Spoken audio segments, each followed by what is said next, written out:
right in the middle of the Trump second term, or the Trump Revolution, as our namesake says. There you go. And I find it very interesting with Doge and with the trying to streamline and make government more accountable, more efficient.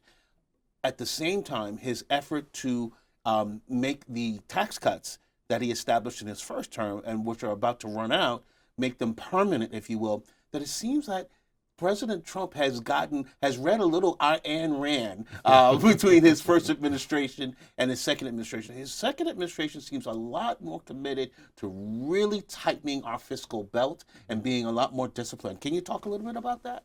Yeah, I'll confess it's not my area of expertise, but it's been fun to see some of the ideas that have been on the shelf of pro-liberty think tanks for as long as I've been in the game.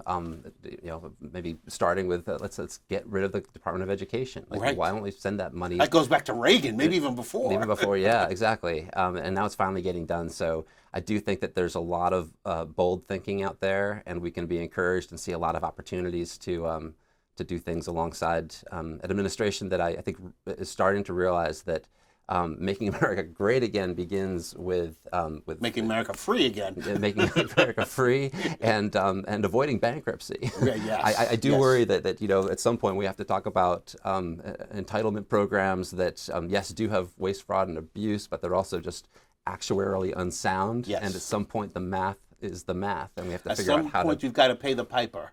Exactly. And the bill is coming due. Yeah. So I think there's a lot of there's some tough decisions that I don't even think that this administration has yet been bold enough to take on. But I love that there's a new look at saying, we're not happy with the status quo, and Washington's got to change. And it's happening under our feet, which is exciting. It's very exciting. I think it's surprising a lot of folk who might have been given a great deal of critique in the first administration that say, as wonderful as it was, the one layer that was not attacked that we were hoping for was more of an embrace of a free market, more embrace of really downsizing government and ending regulations that are onerous to developing a small enterprise. But I think President Trump is going full steam ahead with that libertarian and classical liberal agenda. Mm-hmm.